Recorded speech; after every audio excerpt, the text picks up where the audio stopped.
Hey, before we get started, I just wanted to let you know that there is some colorful language in this episode. Thanks. We are the no bullshit assessment, our viewpoint on 3D printing. We've actually have lost sales because I've told customers our machines are not for you. Like we will not be Gotcha. able to accomplish what you want. We've actually lost sales that way, and we've actually have had more sales with our customers we're honest with, saying, "Hey, these printers will work. Here's what you need." And they get one, like, "Wow, that's great. I want another one." I'm like, "Great, this is awesome."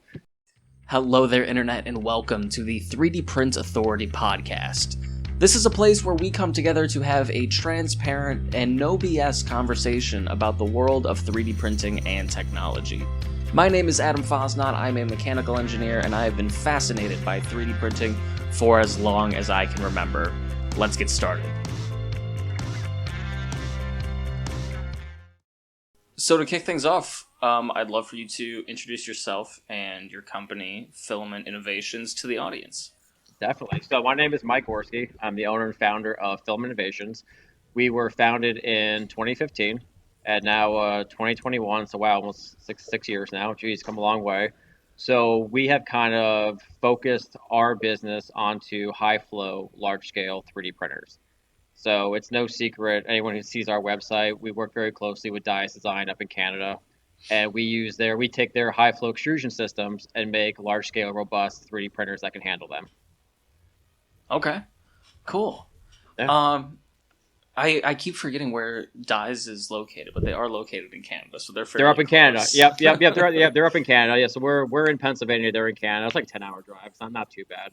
Yeah. So we've been working with them for a while on the Typhoon, which is high flow filament, and we see a direct application of that in the prosthetics industry. So a lot of our printers, not all of them, but I'd say a good chunk of our sales are more in the medical industry. So right now we're capable of printing a prosthetic check socket, like a below the knee check socket or above the knee check socket, in roughly 60 to 90 minutes, which Okay. is absurdly fast. So it's a perfect application for these high flow nozzles. And now that pellet extrusion is coming online, we can really use anything we want. We're not limited to filaments anymore, because Mm-hmm. there are some plastics, especially in the medical industry and other industries that people want to print with, but they can't get it in a filament form, or it's too costly. Small batch production doesn't make sense to put in a filament form. And now we're going live with pellet. So we have our pellet system here in house, actually, that we've been running around with and using. Okay. Awesome. I'm so excited to dig into all those. As you're talking, I'm Absolutely. getting so many different ideas for questions. Please, no, Um, yeah, I love it, because when I saw your email come over, I don't know what we're allowed to say here on the podcast. I mean, you're welcome to say anything I you'd don't want to like. offend anybody. I mean, we work in a shop, so we have a lot of colorful language that flies around the shop. So I'll keep it PG for this. But I saw definitely the no bullshit assessment, and that's how we've been since day one. We are the no bullshit assessment. Our viewpoint on 3D printing. We've actually have lost sales because I've told customers our machines are not for you. Like we will not be Gotcha. able to accomplish what you want. We've actually lost sales that way, and we've actually have had more sales with our customers we're honest with, saying, "Hey, these printers will work. Here's what you need." And they get one, like, "Wow, that's great. I want another one." I'm like, "Great, this is awesome." And so definitely just working with you and being honest and transparent, and two-way street in this industry. It's definitely, it's nice to talk to somebody like that. I love it. I love it. That's what I'm all about. Yeah, So before we dive in any further, I like for the audience to get to know you and me and our other guests sure. outside of what we do every day for work. So I'd love for you Yep. to share something about yourself. So something about me. Let me see. So I say an odd fun fact is everybody here in the shop were actually huge fans of the show Trailer Park Boys, which Okay. which I don't know. I'm just trying to think of anything random. I don't know why that popped in my head. Probably because we were just watching it this morning. So we have Trailer Park Boys, one of our random fun TV shows that we watch here in the shop while we're working. Very interesting music choice here. I mean, sometimes we have um, like my one guy had like Viking march music on, like Valhalla Viking march music on the other day, and the next day we're listening to like an underground rapper from Canada. We have him on our Pandora station, so it's very unique working in a shop environment here. So I'd say TV show. We have Trailer Park Boys, very eclectic music choice here in the shop. So it's every day's new experience. I love it. That's such. I have a feeling that's just like the tip of the iceberg There's of just yeah. like day to day. hijinks in this It shop. it it is. It is. People who have come and seen our shop. So we're actually 100% family owned. My wife and I, we put our life savings on the line back in 2015 to grow this.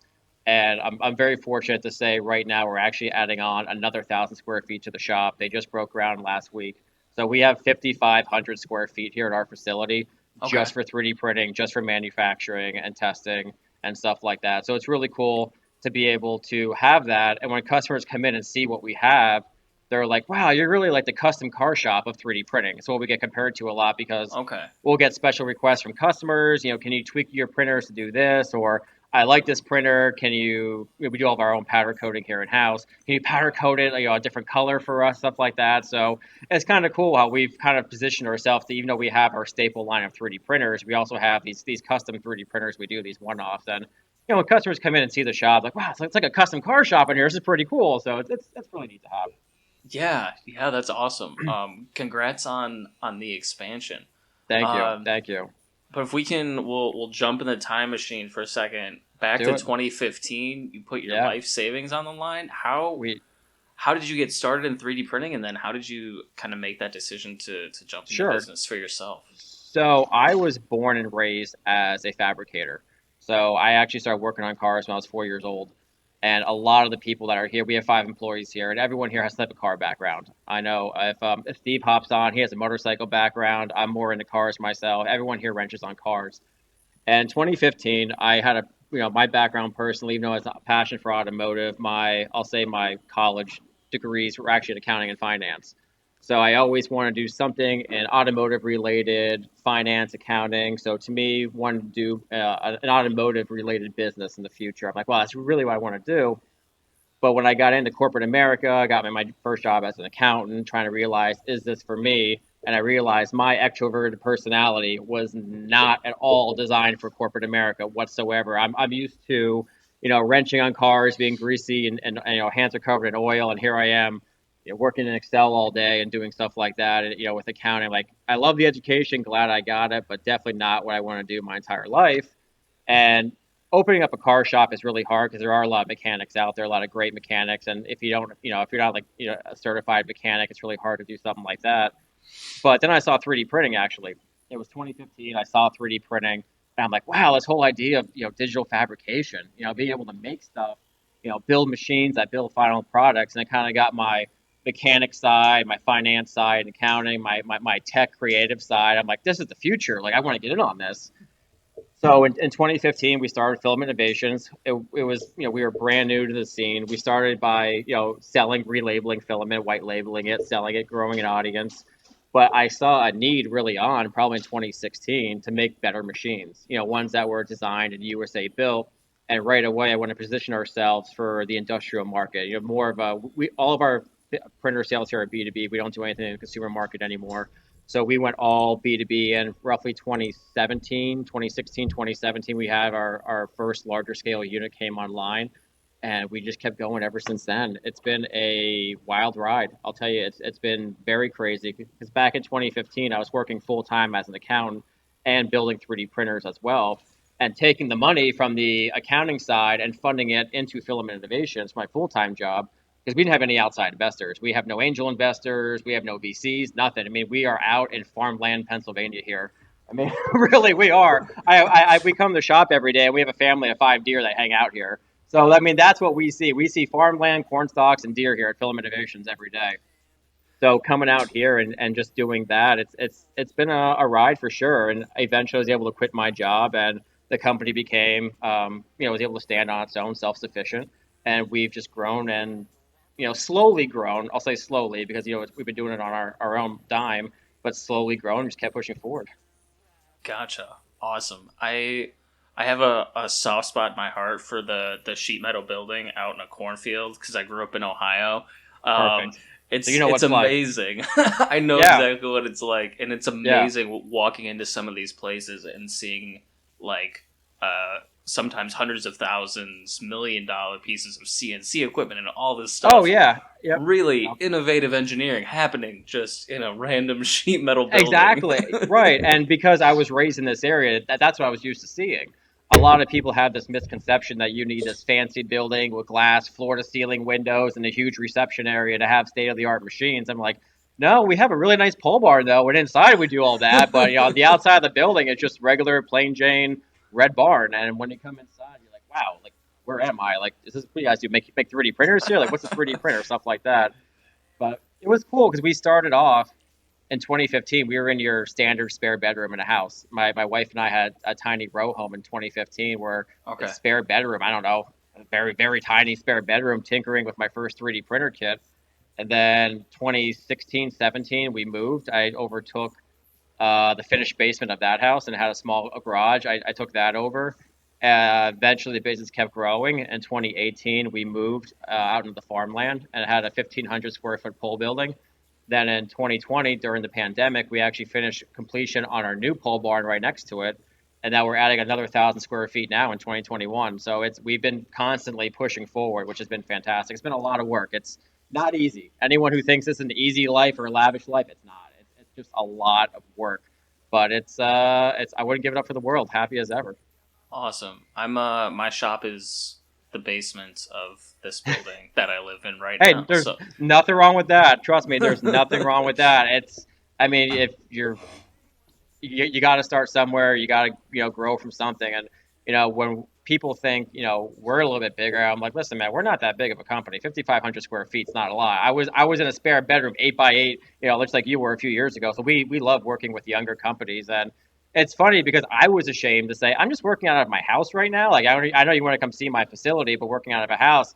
Now, like when people say like, oh, I would love to come, like, oh, it's in my basement. I don't care. Let's go check it out. I'm like, that's where you start. I think it's very humbling. It shows that you're very dedicated. I right. absolutely love people like that. Yeah, likewise. So I want to take a step back and let's look at your first machine. So you were white labeling, reselling filament, which in 2013, 2015, normal cheap filament was not nearly as available as today. Right.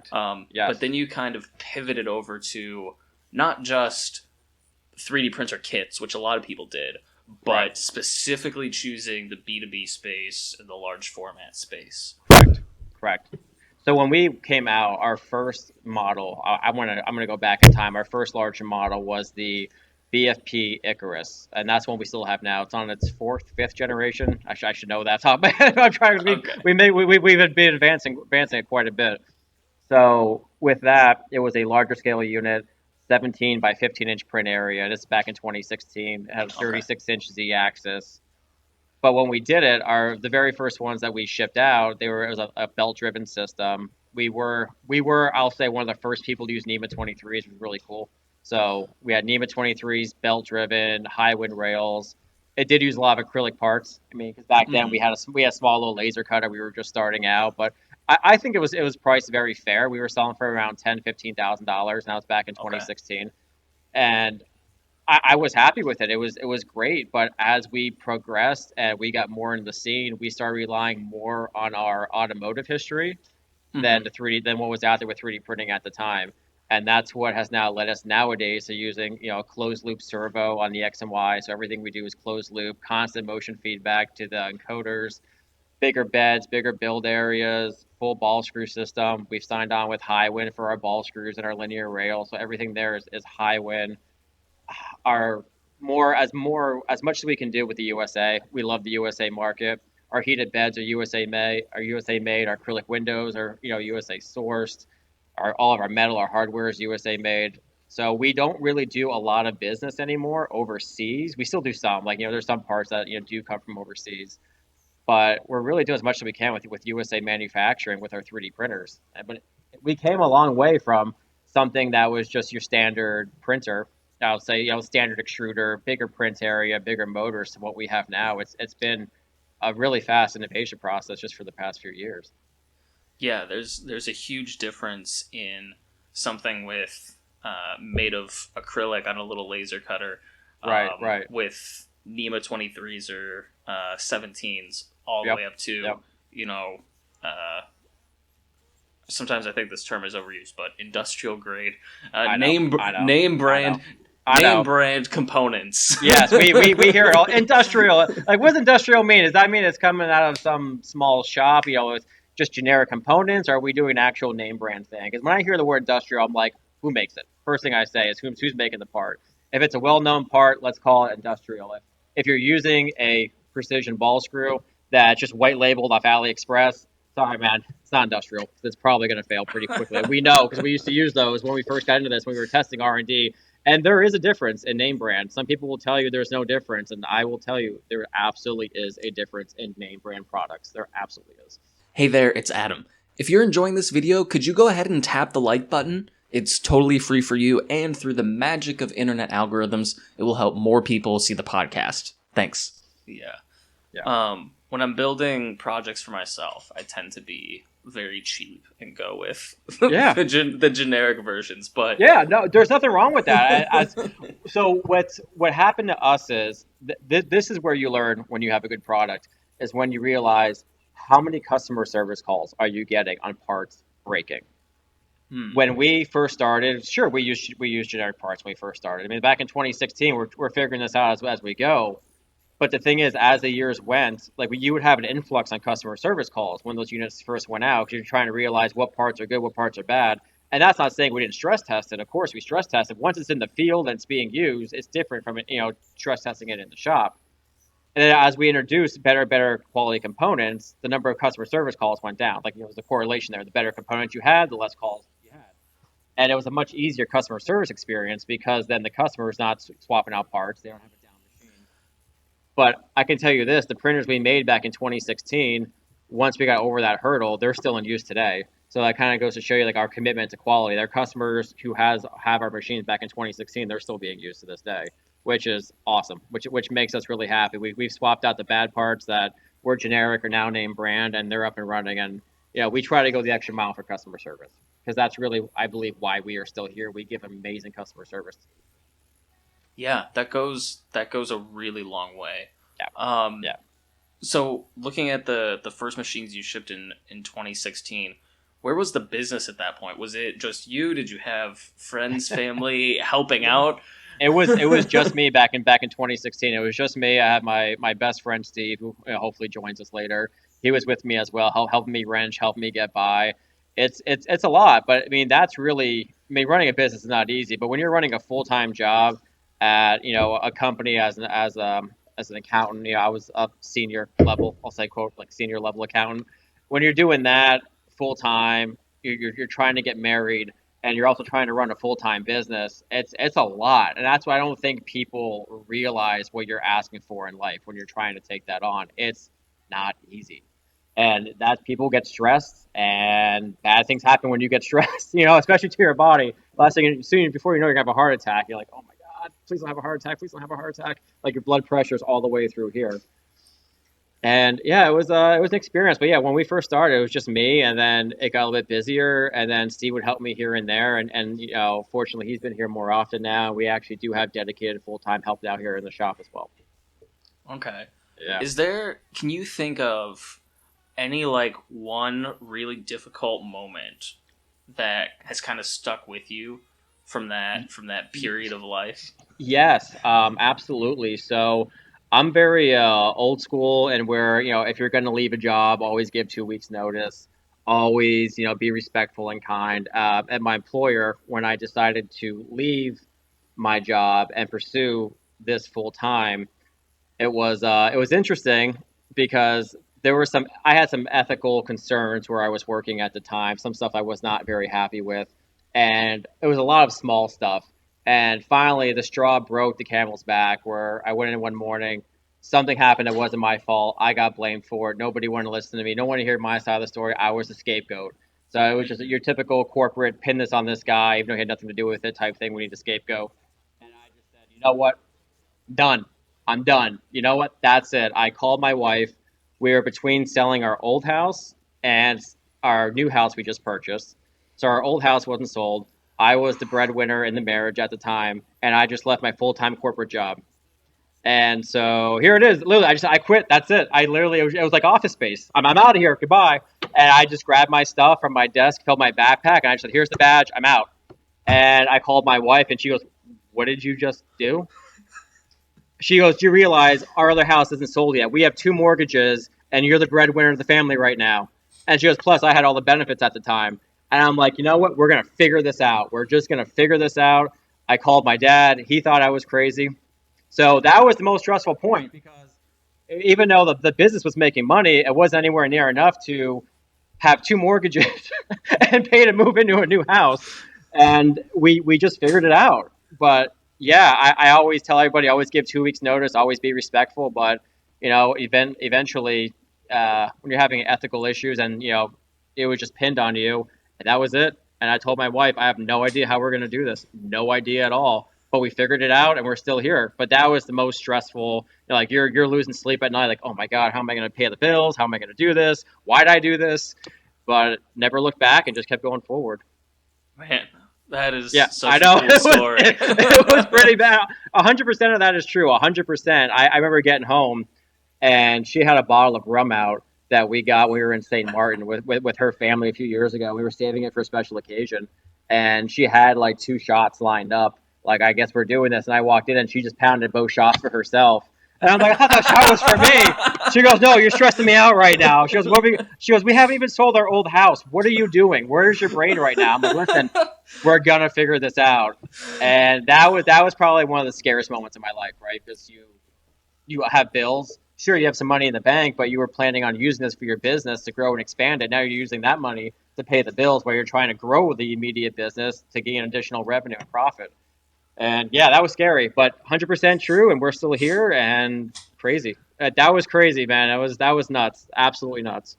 Yeah, thank you for sharing that with me and the rest of the audience. Yeah. It's such a cool story. Yeah. Where or who were you selling these first machines to? The very first machine, the very first Icarus that we sold to, if memory serves me correct, was actually the Army. We did a local show here at a local university, and they wanted a printer that went to 500 degrees Celsius. Okay. And they're like, can you make that for hot end temperature? I'm like, well, I don't make the hot end to make the printers. Let me see what we can do. And that's how I found Dias Design. Okay. So I found these guys up in Canada. I mean, I believe they were the first one to make a 500C hot end. I could be completely wrong with that. When I was looking for what went to 500C at the time, it was they were the only people that I found through Google, and I contacted them, and they said, yeah, our hot end goes to that level. Let's do it. So we just bought one hot end from them, and that unit went to the Army. Till I know it's still in use to this day. So that was awesome. It's down in Maryland. And then from there, we just started advertising more. We got into the prosthetics industry. So we started advertising more to the prosthetics, and we've sold more units there. And now that we've done the high flow side of it, we're starting now moving to high flow. Awesome. So when you say advertising, were these like online ads? Were you taking out ads in magazines? Like, how did you reach these people? And how did they know that they needed 3D printing? When we start saying advertising, you know what? That's actually the wrong word. I shouldn't use that. It was more grassroots handshaking. We always have taken care of our customers, and we had a very good person in the prosthetics industry reach out to us and say, "Hey, can you build us a 3D printer that does something like this?" He actually saw an article that Fabulou.com did on us, I think back in 2016, 17, I'm guessing, and he reached out to me, and he kind of introduced me to the prosthetics world. And so after we built one machine and we shipped it to him, he recommended us for another customer, and then that customer then like, wow, great customer service, great machine, and recommended it to another person. So really, everything we have done up to this point has all been grassroots. We actually haven't done any paid like online ads. We haven't done any cold calling. It's just been all grassroots, great customer service, and just kind of like growing that network, which doesn't sound normal at all. But given the ride that we've had, nothing's been normal yet. Because normally people are like, I need a budget for SEO like this. I need Instagram ads. I got to pay for Facebook ads. And we just honestly, it's just been handshakes, and people call us, and we treat everybody like family who calls us. I think that goes a long way. Is how we treat our customers is what makes them want to come back and do business with us. I read and listen to so much business stuff online, and so much of what I hear is, oh, you gotta have 3 videos. You gotta target these audiences on Facebook. You gotta look at the ones that win and don't. Then you have to tweak your headlines, and you gotta do this. And you have to have 3 content writers. And that's the thing too. I believe like all that stuff is great. Don't get me wrong, but it's like that old story. What is it like? 20% of your customers give you 80% of your revenue. Mm-hmm. You know, I always when I went to Penn State, they always taught that. And that was like really before the whole social media and online AV boom that we see now. I think people forget that you're dealing with people. You're building robots that are an XYZ axis, and and they print plastic, absolutely. But at the end of the day, it's people using these machines. And I'm not trying to sound like some busted up sales textbook here right now, but there is a humanistic quality that goes into this. And we've met other people in the industry, and you're seeing a lot of people in this industry say like they're textbook introverts. They're afraid to talk to people, and I think that hurts the business as a whole. You may have an amazing product, absolutely, but you got to be able to talk to people. You got to be able to shake someone's hand, give them a good firm handshake, say, "Hey, my name's Mike. How are you? Are you having a problem? Can we find a solution to your problem?" And I think that's what we're just good at, just treating people like humans, like family, because we are a family-owned business. We want to make sure everyone's well taken care of because one bad review for us is going to be horrible. And we want to make sure everyone, I mean, I've taken customer support calls at 9 p.m. on a Sunday. I'm trying to fall asleep. My phone's going off from a customer. Like, nope, got to take this call. It's just what you got to do. And I've done it. And I think that's why we're still here. Yeah. I think some of the, you're making machines, but people are the ones using them. Sometimes gets lost. Yes. Yes. Especially on the low end, where you're just buying a machine off AliExpress or Amazon. But even a little bit on the high end of things, where people will talk about, oh, well, we can get this hot, we can print this fast, etc. Right. Sometimes I think the software, user experience, customer support areas get neglected. Yes. Because these machines that we're selling, they're designed to save money for these companies or make them money. And if they're sitting there idle, they're not doing their job. I mean, for us, selling a machine is great, but that's not where it ends with the customer. It's checking how are you doing? Are you having any problems? We don't want you to have any problems, but these are machines. Once they get out in the wild, people hit the wrong buttons, people start messing around with settings, it happens. And so oh, okay, you had a problem. Let's fix it. We know that from some of the larger companies we've worked with, how you can do, when you're larger companies, you have budgets and you have interdepartment sales, interdepartment exchanges. So we know our printers, even though they're priced in the, in the $20,000, $25,000, $30,000 price point, most of our customers who buy those printers are breaking even in the first 3 to 6 months. And that's a no BS fact for us, because we know we're selling, the companies are taking these printers, having dedicated staff to these printers, and then becoming kind of a print farm, print hub for other departments. So then they're printing stuff on our printers, and they're selling that print to another department, or saving time on the prototyping side of it, or the small batch manufacturing. So it's really cool for us when we hear like, yeah, we just paid $30,000 for this printer, but based on the way our business is set up and structured, we made our money back in 3 to 6 months. So, and for me, that's awesome, because if any question comes up, it's our job, as a business, to give them great customer service, to make sure they're fully operational. I mean, at the end of the day, it's up to the customer to figure out how to use it, right? But we want to make sure we help them every step of the way to get there. Right. A 3 to 6 month payback period on a business purchase of the size that you're talking about is really, really good. Yeah, oftentimes I think so too, especially where in my background with accounting and finance, I'm like, wow, like your asset just paid for itself in 3 to 6 months. That's great. But, at the end of the day, though, it comes down to that business that's buying it, right? They're not buying it as a tinker toy. They're buying it for a direct application. They have a direct use for it. We work with a lot of smart people. I'm sure they know when they buy it, like, hey, like, what's our break-even point on this? What's our ROI on this investment, this machine? And our job is to sit down with them and say, this is how your machine was going to pay for itself. And we do that. We don't mass produce our machines. They're not mass produced. So every customer experience is unique. So when they come to us, I'm like, listen, hey, I need to ask you some financial questions. It's not that I'm trying to learn how your business is going to work. My background's in accounting and finance. I want to make sure this machine is going to pay for itself as fast as possible, and that you guys are well educated on using it. Yeah. And that's such a different customer experience, I think, compared to buying something on Amazon, or the company trying to do their own homework on, Right. on what makes Right. sense, and they have to compare their cost today to what the printer can do or might do. And Right. do you have a question about 3D printing? If so, I would love to answer it. Feel free to leave any questions in the comments down below, or go to 3dprintauthority.com/forms to submit your question. Thanks. And It's I such a think, process. I think that gets lost a lot, especially, with younger companies. They forget time is money, and it is, and time has a financial value attached to it. And that's where we come in and we're like, hey, time is money. We understand that. Here's the price of our printers. Let's talk about your time. Let's talk about your products. Here's your print time. What are you selling for? Here's your filament cost. Here's how fast it can do. Here's your realistic expectations, not some overinflated PDF marketing thing or an Excel spreadsheet, giving you these insane numbers that don't make any sense to you. Like, here's your real financial cost of running the machine and your ROI if you dedicate, XYZ resources to it. And we kind of lay it out, and seems to be working so far. Good, good.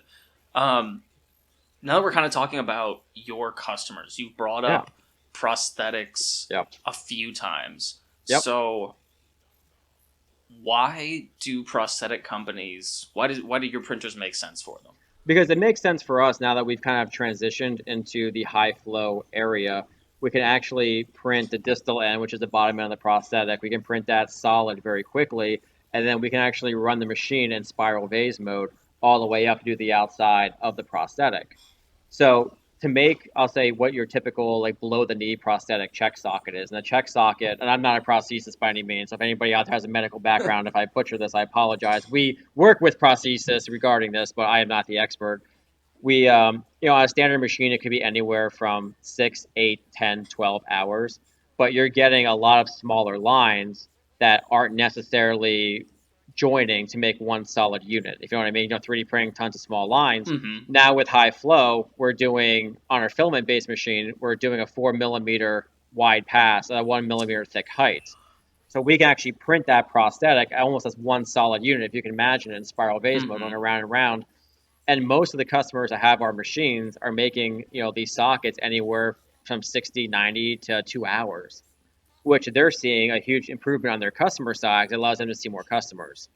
Gotcha. And now with 3D scanners coming down in price, they can use a low cost 3D scanner, get the image, and give a better fit to their customers by using our 3D printer to make the actual check socket much faster. And what we're doing now is we're trying to find new materials. So instead of just using a check socket, which is you just check for the fit and then they throw it away, find new materials using this process where they can leave the clinic and actually use that socket. So that's kind of our next step. We have the hardware, we have the software. Now we need to find the right filament so we can get there and get that done. Gotcha. So the product that the printer is making is a check socket that Right. checks the fit, and then they can go make the real thing. Right. So exactly. And now what we're working on now, unfortunately, I can't say anything about it just yet. But I can tell you we're really close, like within like a few like weeks, close to showing this off to the world. Is a new material we're working on that we believe will get you to that point using FDM technology. Awesome. Yeah. The very little I know about prosthetics makes that sound like it's going to be extremely valuable. Right. Yeah. And we think it is, and we're definitely super excited about that. Like I said, I am not anyone who has a medical background. I work with the people. I work with the prosthesists that understand 3D printing, and so my job has been over the years listening to them, and then coming back to the shop with our team saying, how can we accomplish this? Like, these are the properties they need in the filament. They need larger layer lines. They need faster printing. How can we do that? And we think everything except for the filament, which I can't say anything about yet, but give us a few weeks, and I think we might have found the answer to that filament. So, and that's going to be huge for us if it actually works out that way. Yeah, I'll definitely keep my eye out for it because that sounds really exciting. It's gonna be pretty. Yeah, it's gonna be. Wish I could say more, but it's gonna be really neat. I'll let you know for sure when it happens. Awesome. What is high flow? So high flow. What does that mean? Yep. So high flow. Really, it was Dye's design that did all this. We just kind of helped out with some feedback. But really, high flow is just being able to push more filament out than you can with a standard 3D printer. So right now, the Typhoon, which is the high flow filament system we use, we have clocked no real world, no BS, 1.8 pounds per hour. Okay. Yeah. So you got to think a So standard 1 kg spool is 2.2 pounds. That's almost I mean, we use the big spools now, but you can imagine those yeah, standard spools. That's one spool an hour, completely depleted, gone. gotcha. Yeah. I spend weeks going through one I know. spool. Yeah, that's it's. I know, right? You can. So we can, and we've done that. Like that's not a made up number. We really have put out 1.8 pounds per hour of both PETG and PLA. That's what we Okay. clocked it at. Yeah, and that's actually printing, not just some bench test where you just try to heat it up and shoot as fast as you can. That's actually printing. So maybe on a bench it's faster, but for us definitely 1.8 pounds is where we've actually. Yeah, I have one running. You want to see it? Yeah, let's go. All right. So this is our prototype machine. So it's not exactly production ready. So it's not perfect. But what you're going to see, what's interesting on this machine, this is our Bft Poseidon. Has a 800 on the X by 750 on the Y build area. Okay. I don't know how well that's coming through. Yeah, I can see it. I can Okay. see it moving. I can see the extrusion going down, So printing a giant letter R. Yep. So one thing we haven't advertised yet, and you're going to see this over on the left, is a pellet system. So Okay. we have successfully IDEXed a high flow filament with a pellet system. Gotcha. And we're going to be bringing this to market this summer. So right now, our high flow filament, which is right here, our Typhoon, does 1.8 Okay. pounds. And I believe from dyes, and so this is the beta unit, it's not the production unit. This should be Okay. right around 4, 5, 6, 7 pounds per hour, depending on the polymer you're using. Okay. So what's a little bit different, if you don't mind, I can show you some more. Do you mind if I keep showing you more? Go right ahead. All right. I'll give you a little tour here. So it makes it a little different than what we're doing here. Typically with pellet extrusion, you need like a large vat, like a large tank to feed the pellets. Not exactly customer friendly for those people that want to get their hands dirty, right? Right. So we actually have a fuel cell. Okay. That you actually would be able to put the pellets in, hook up your air line, then you have your output there at the bottom, and Okay.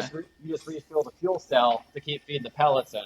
So that way you don't have to buy a ton of pellets at a time. You have to worry about where you're going to store them. You just put it in the fuel cell. It's a pressurized canister, and it shoots the pellets right into the pellet system. Gotcha. So then, does it have like an onboard air compressor, or does it connect to shop air? How does that work? It connects to shop air, so I'll show you that too. So we've been doing a lot of work on air compressors, and we actually use, I hear it called scroll saw compressors, rotary compressors, scroll compressor. So this one's made by Eastwell Online. It's $1,800 for that compressor.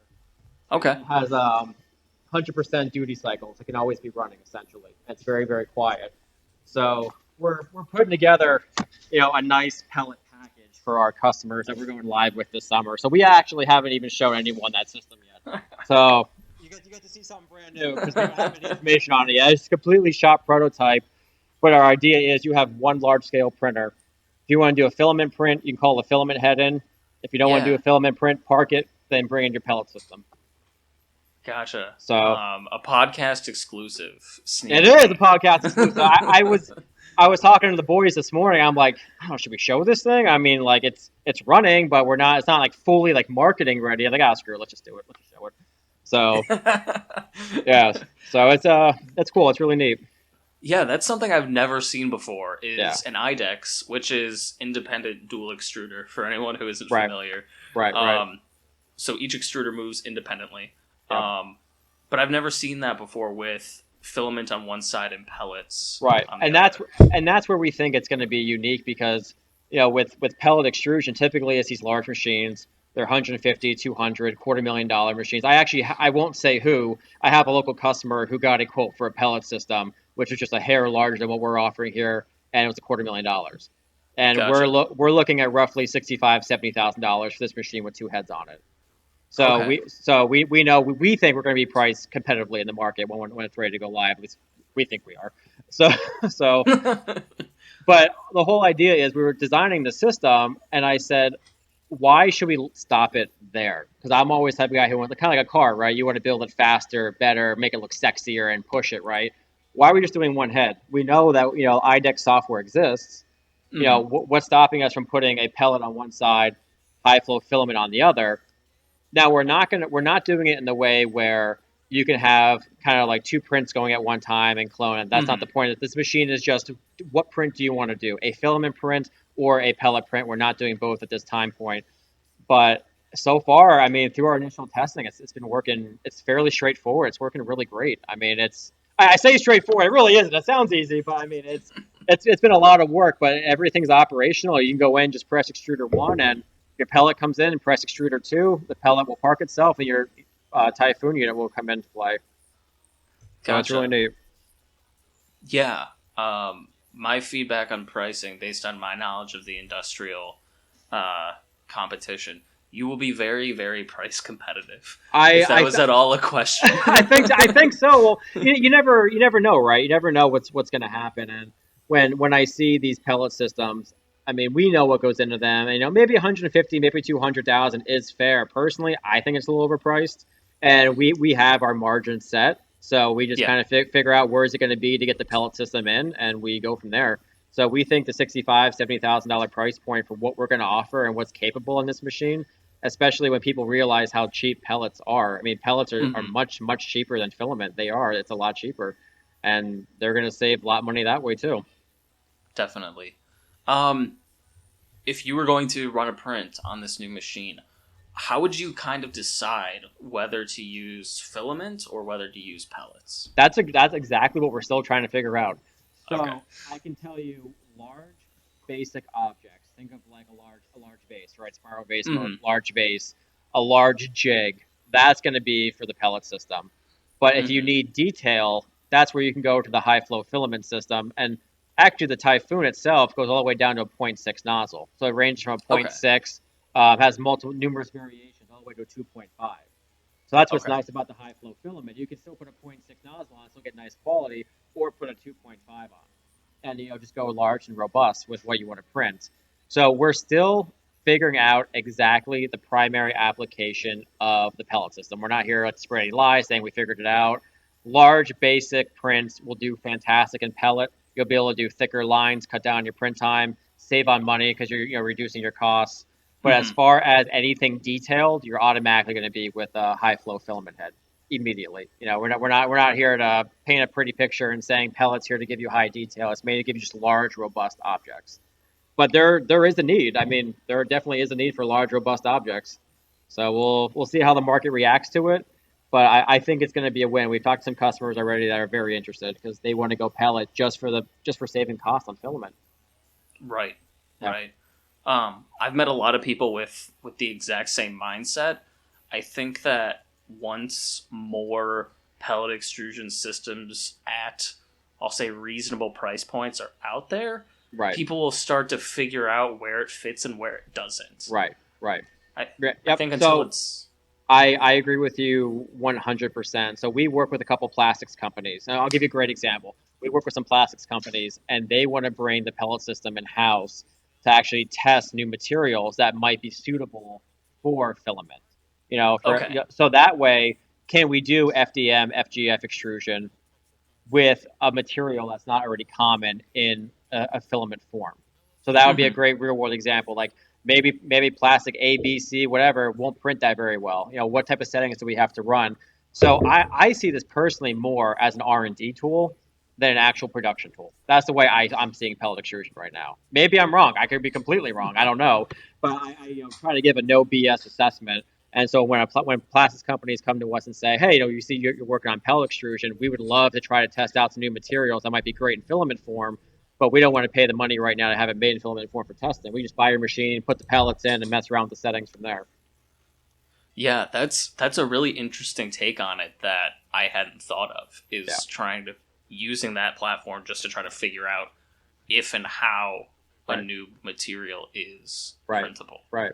Yeah, and this will definitely cut down on time to actually do that because all I have to do is just load the pellets right in and start the print. Yeah, yeah.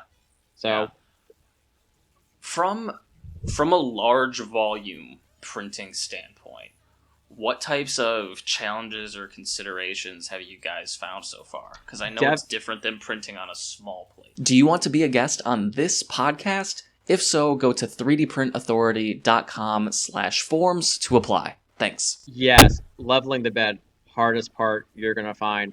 So even though on our systems, all of our systems right now actually have 4-point independent leveling systems. So that's our Icarus, that's our Poseidon. So all 4 screws that are in each corner for the Z-axis are all independent motors. And using Duet, we can probe each corner and now do a 4-point independent tilt to make it nice and flat. But the issue is, even though that's flat, you're still gonna have the thermal expansion on the inside, from the heating, right? It's gonna come up a little bit. So on our machine like that, on the Poseidon, we're using 3/8 or 10 millimeter mix 6 aluminum plates, which is great. There's very little bow, but it has to be even flatter than that. So we're actually using a specialized 1/4-inch glass plate to go on top of that. And that kind of helps fill in any of the gaps, and that way we can print flat on that large scale machine using glass. That's been the hardest part. It took us a while to figure that out. We know some companies that try to go thinner aluminum, thicker aluminum. Eventually, we just found that 10 millimeter, 3/8 aluminum worked fantastic. That was really, really nice. But we had to sweeten it up, so we had to go with the glass plate. But that's been the biggest thing, and kind of reinforcing everything, right? The frame has to be reinforced. How do we order larger components in the sense of like the panels that we get? We were having issues where we had one company making our metal panels for us, but they weren't local to us. But as we went bigger with these panels, shipping became a concern. How do we? So we were fortunate that we found a local water jet place that water jets all of our panels now. But now that we have bigger panels, they don't fit in our powder coating oven anymore. So we do all of our own powder coating here in house. So now we're actually having a custom 7-foot tall powder coating oven made for us. So we can do all of our own powder coating in house. So it sounds easy, right? I mean, I know we get all the time, oh, you guys just make large scale printers. That's not hard. I'm like, okay, buddy, trust me. It sounds easy, right? We're just going to scale it. We're going to take an 8 millimeter rod. And we're going to make it 8 feet long. It's going to be great, guys. That's not going to deflect and bow at all. It's going to be fantastic.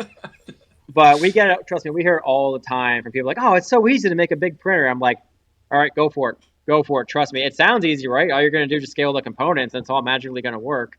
But it's not easy, and it takes a lot to do it the correct way. And I think that's kind of one thing that's separates us. We do it the right way, and I believe we charge a very fair price for what our machines can do and what they are.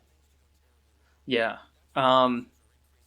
When you started on this journey of making large format, high flow machines, we covered the bed leveling, which I've heard is difficult from other people that do this scale of printing. Was anything easier than you expected? Did anything just kind of click and work the first or second time you tried it? What was easier, and it sounds crazy. My guys have told me building the larger ones are a lot easier than building the smaller printers. So they said actually building them is easier. I'm guessing just because there's more area to work, right? I mean, when we're wiring like the Poseidon, we've shipped 3 Poseidons now. We're actually standing inside of them when we're wiring them. I don't know, maybe standing inside of it's easier to run the wires than trying to be hunched over and try to get up there to run the wires. That's probably the only thing that's been easier is assembling them. Beyond that, it's definitely been a lot harder. It really has. But I think we did a great job with it. I really do. I'm excited to see what this pellet system can do as we introduce new materials with it. And to tell you about how the pellet system is used for research and development, you'll see that material I was talking about with the prosthetic sockets. We could not have done that unless we had the pellet system in house, because we were able to figure out what material that we could be using for the next generation of prosthetic sockets with that pellet setup. And once we have that formula down, then we can go in and have made in a filament, which actually we're doing right now. We're having Mitsubishi make that in a filament for us. And anyway, Mitsubishi's our filament supplier, so I don't mind saying that on record here. But but if you think about it, right, we have a new material for a direct use case for these prosthetics. I mean, I don't want to go to Mitsubishi and say, hey, we have all these great ideas. Can you compound all these different materials into filament for us? They're going to look at us and say, are you crazy? What? No, we're not going to waste time on this. Because you really have to go to a research pilot lab to get that done. Mm-hmm. But this allows us now just to take what we want off the shelf, contact a plastic supplier, have Mitsubishi send us pellets, and we can start reprinting on day one to find that next level of filament that we want to offer here in-house. Gotcha. Okay. Just trying to think of how to phrase this next question. No, go ahead. Anything you want to ask, go for it, man. Good or bad, go for it. A lot of other companies I've talked to kind of have three areas, right? Machines, filament, and services. Yep. From what we've talked about so far, you seem very focused on the machines. Yep.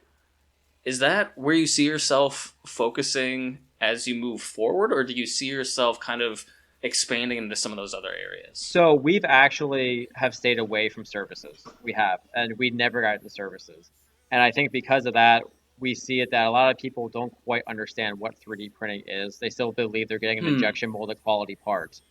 And so we haven't really gotten into services that way in terms of printing, but we are getting into services now in terms of education about that. So not necessarily the print farming side of it, but now more so in the education side of it.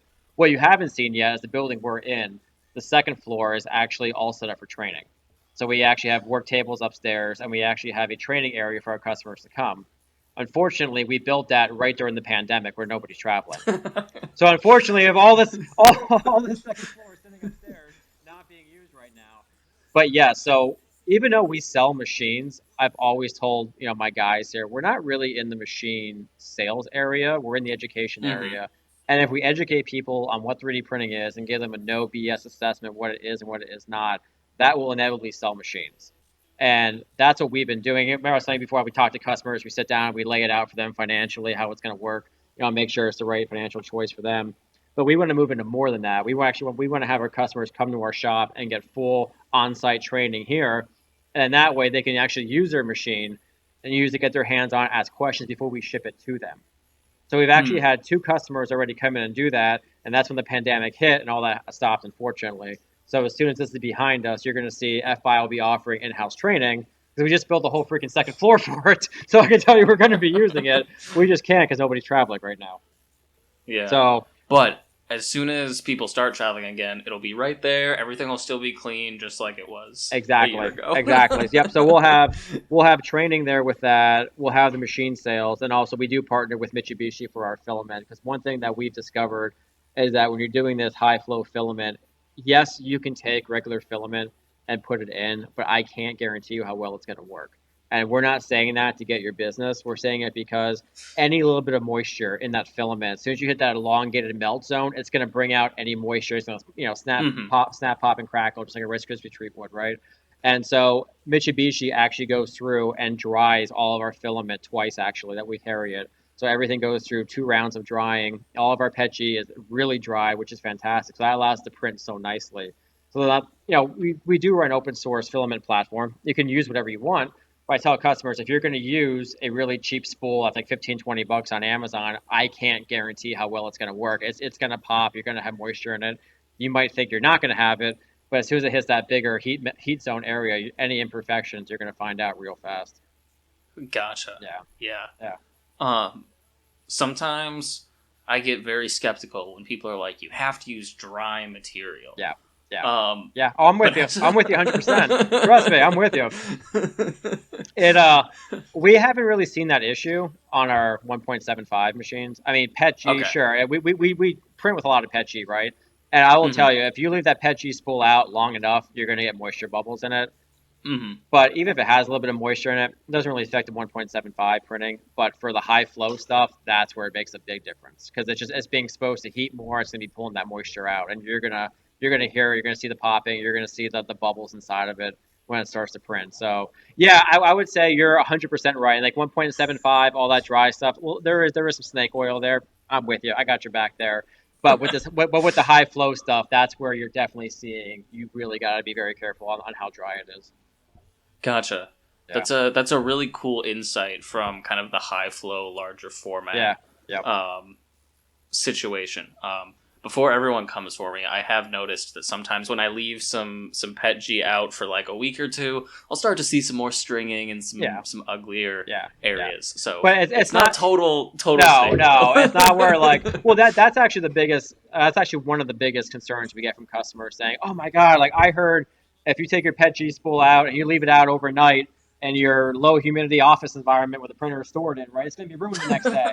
I'm like, no, it's not going to be ruined. Now, if we're working in a shop like we are, we have bay doors, stuff like that. We have the bay doors open, there's a lightning storm outside, it's pouring rain, we have all this PETG laying out. Okay, then you may want to get that in a Ziploc bag or something like that, right? But no, just leaving it out in like an office environment, we haven't had any issues with that, no. Yeah, a little bit snake oil behind those claims there. All right, so we've covered kind of like the both extremes of like the 1.75 millimeter Right. filament in an office and a 55-gallon drum of pellets in Yes. in a garage. Yes, exactly. That's where you want to be a little bit more conscientious on maintaining your stuff and keeping it dry. But yeah, office environment, you're good. Definitely. So I've got one last question Yeah, for you, go but for it. before we get there, where can people learn more about you? Where can they learn more about Filament Innovations? And if there are any specific calls to action that you have for the audience, now's your chance. So for us, filamentinnovations.com, that's the website. 1L. You'd be surprised how many people still think filaments with 2 L's. It happens a lot, but it's just 1L and filamentinnovations.com. We have our LinkedIn. We're very active on LinkedIn. My personal account, the business account, Facebook, Instagram. We're on that as well.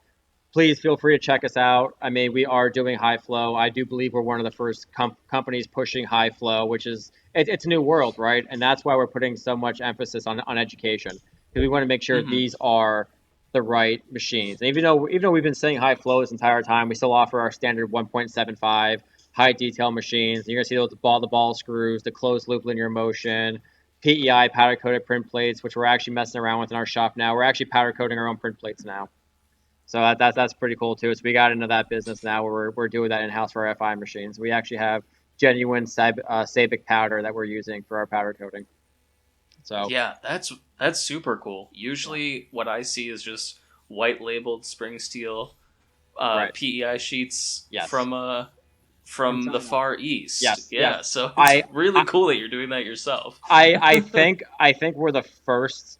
I mean, it's hard to say you're the first, right? It's the internet. There's always somebody out there that's beat you to it, right? But I'll say I think we are the first USA company to be doing it domestically with USA materials and with PEI. I think. I don't know. You might get 5 comments like I've done that already in my garage. I don't know, but we definitely are making our spring steel plates here in house with genuine Sabic powder. Yeah, if you are out there and you are using genuine Sabic powder to make spring steel print plates in the U.S., feel free to leave a comment. That would be really cool to know whether or not you really are the first. Last question before we sign off. Outside of your products and what you're doing, what is something that you are really excited about in the world of 3D printing? So this can be a specific technology, a trend you're seeing, just anything that you want to see more of. What do I want to see more of? I'm interested. That's a great question, actually. I didn't prep for that one. I need a second here to think about that. Where are we trying to think? I would like to see it, as simple as this is going to sound, there's a lot of people out there that are not educated on 3D printing. And it sounds crazy, right? Because we're in it. So, you're in it, I'm in it. We know like the back of our hands. But I believe there has to be more education into the world of how it will impact them, not just selling machines. I would like to see more companies be more honest. I think honesty is critical. And, one of the reasons why I definitely want to do your podcast, like we were talking at the beginning, right? It's no BS assessment. And I see a lot of that. I really do. I see a lot of that in this industry. And, we're here, we're looking at stuff like, printed that fast, that didn't happen. Oh, yeah, that high quality, that didn't happen. That quickly, there's just no way that happened. And we don't want to sell machines to people. We want to sell the whole experience to them of buying an FI machine. How is the FI machine going to pay for itself? What's the service plan going to look like? How is an FI machine going to make me money and save me money at the same time and make our workflow faster? And we're taking a very honest approach, but we would like to see the industry as a whole take a more honest approach at it. Yeah. I love that answer. Based on what we've talked about, I'm sure that's not a surprise. It's a need that I can see also kind of in this world where kind of the coaching people through things and really helping them understand it, and not just from a printed at 600 millimeters a second, but also from a what tangible results is that going to get for your business? There's so many times people have come to us for specs. I'm like, listen, man, forget specs. What are you trying to do? How is this print going to help you? I mean, what do you want me to do? You want me to say 200 millimeters per second? Will that make you happy? Like, I don't know. Like, is that what you're looking for me to say right now? Like I said, it's about improving the workflow process, saving money, making money. It's about making a better overall production workflow in manufacturing area in medical devices, making better medical devices. So if you come to me right now and say medically, how are we making a difference? It's in this prosthetic market medically. That's how we're doing. If you would say, how are you making a difference in the business world? We have machines out there doing rapid prototyping, jigs, fixtures, calibration devices that we're making, and that's real world. We have some customers using these as small print farms in their businesses where they're, other departments are being billed for prototyping times. They're making their money back that way. But our machines in this arena are making the customer money, and that's our job to make sure it's happening, and it is, which makes us very happy at the end of the day. We know they're being used for a good experience. We're typically not the first 3D printer somebody will buy. We're typically replacing an old unit.